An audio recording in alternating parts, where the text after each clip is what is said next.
Berkencan setelah usia 60 dapat mengejutkan Anda dengan cara yang tenang dan mendalam. Ketika seorang wanita telah lama tanpa keintiman emosional atau fisik, momen-momen pertama sapaannya sering kali berbicara banyak, jauh lebih banyak daripada yang disadari kebanyakan pria. 5 detik pertama itu, nada suaranya, kilatan di matanya, jarak yang dia tinggalkan atau tutup di antara Anda, mengungkapkan kebenaran yang mungkin hanya akan diungkapkan dengan kata-kata. Halonya jarang hanya sekadar sopan santun. Itu adalah pengakuan tak terucapkan yang disampaikan melalui postur, tatapan, dan sentuhan. Ketika keintiman telah absen selama bertahun-tahun, tubuhnya mengingat kekurangan itu sebelum pikirannya memutuskan bagaimana merespons. Panjang senyumnya, kelembutan, atau kehati-hatian di matanya, cara dia mencondongkan tubuh atau menjauh, tidak ada satupun yang kebetulan. Ini adalah sinyal, lembut namun jelas, tentang dunia batinnya dan koneksi yang diam-diam dia dambakan. Hai, ini Vernon lagi. Hari ini saya ingin berbagi 4 pola sapaan umum yang akan Anda lihat pada wanita di atas 60 tahun yang telah kehilangan keintiman, dan apa yang secara diam-diam dikomunikasikan oleh masing-masing pola tersebut tentang kerinduan, ketakutan, dan kesiapan atau keraguan mereka untuk kembali terbuka. Sebelum kita membahasnya, jika Anda menghargai percakapan jujur tentang daya tarik, kesadaran emosional, dan hubungan di usia lanjut, silakan tekan suka dan berlangganan. Topik-topik ini menyentuh kehidupan nyata, dan saya bersyukur Anda ada di sini. Mari kita mulai dengan pola pertama, yang sering mengejutkan pria, sapaan yang terlalu hangat. Dia mencari kontak bahkan sebelum kata-kata terucap, pelukan yang lama, tangan yang diletakkan di lengan Anda, berdiri sedikit lebih dekat dari yang diharapkan. Di permukaan, itu mungkin terasa seperti keramahan sederhana, tetapi biasanya ada lebih banyak hal di baliknya. Ketika seorang wanita telah bertahun-tahun tanpa sentuhan kasih sayang, tubuhnya mengembangkan rasa lapar yang tenang, yang mungkin tidak sepenuhnya dia akui. Melihat seseorang yang familiar dan aman memicu kebutuhan naluriah untuk memperpendek jarak, tidak selalu sebagai rayuan yang disengaja, tetapi sebagai cara untuk merasa dilihat dan nyata kembali. Sentuhan adalah bahasa kita yang paling awal, dan kulit mengingat apa yang coba dilupakan oleh hati. Seorang psikolog pernah mengatakan kepada saya bahwa tubuh mencatat setiap pelukan yang hilang. Kontak singkat dan sedikit bersemangat, itu seringkali merupakan caranya untuk mengatakan, "Ingatkan aku bahwa aku masih berarti." Saya ingat bertemu dengan seorang kolega lama di sebuah acara komunitas. Pelukannya terasa hangat, tetapi terasa lama seolah-olah dia meminjam sensasi dipeluk.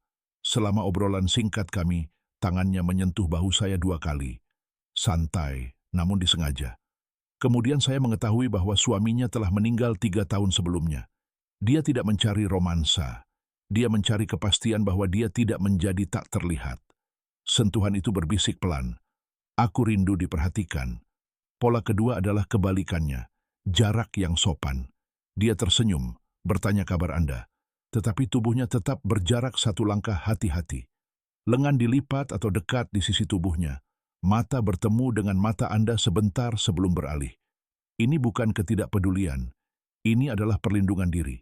Setelah bertahun-tahun mengalami kekecewaan, pengabaian, atau memberi lebih dari yang diterimanya, banyak wanita belajar untuk menawarkan kebaikan tanpa kerentanan. Kesopanan menjadi perisai, jarak menjadi keamanan. Ia takut bahwa membuka diri lagi mungkin akan menimbulkan lebih banyak rasa sakit daripada yang masih bisa ia berikan. Jadi ia menyapa Anda dengan lembut, mengamati bagaimana Anda merespons, dan menunggu untuk melihat apakah Anda mendekatinya dengan sabar daripada penuh harapan. Apa yang tampak seperti sikap dingin seringkali adalah rasa takut yang dibungkus dengan tata krama yang baik. Bahasa tubuhnya mengatakan, "Saya ingin terhubung, tetapi saya tidak lagi mempercayai apa yang akan terjadi selanjutnya." Pola ketiga bersembunyi di balik energi dan kata-kata, sapaan yang terlalu banyak bicara dan ceria. Ia langsung terjun ke dalam percakapan, lelucon, pujian, cerita, mengisi setiap detik dengan suara.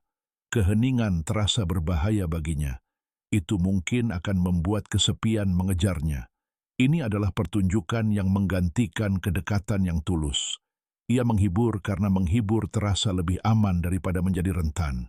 Jika ia berhenti berbicara, ia khawatir Anda akan berhenti menemuinya.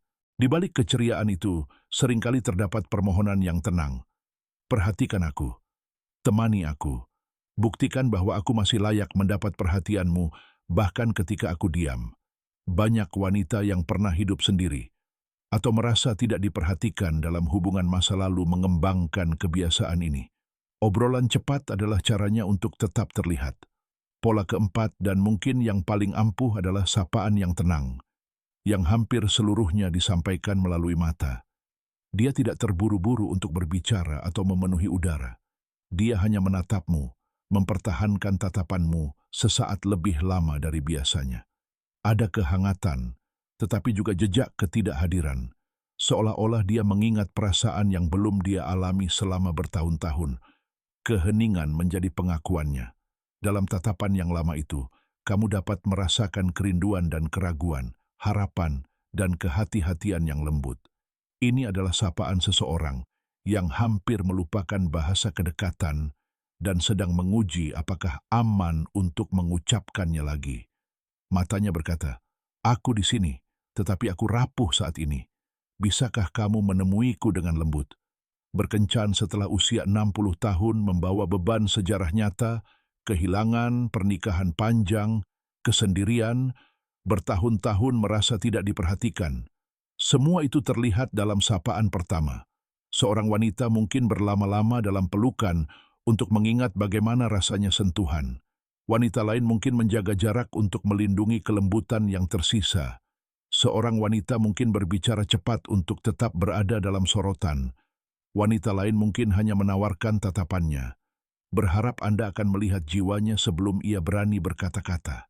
Sapaan-sapaan ini adalah pintu kecil menuju semua yang telah ia tanggung sendirian. Ini bukan tentang usia atau penampilan, ini tentang kehadiran. Dan kehadiran, setelah puluhan tahun hidup, berbicara lebih keras daripada apapun. Jika Anda memperhatikan pola-pola ini dalam pertemuan Anda sendiri, mana yang paling menonjol? Apakah Anda mengenali sinyal tersebut dan merespons dengan hati-hati, ataukah itu berlalu tanpa disadari? Bagikan pemikiran Anda di bawah ini. Pengalaman Anda mungkin dapat membantu pria lain melihat apa yang sering dikomunikasikan wanita tanpa sepatah kata pun.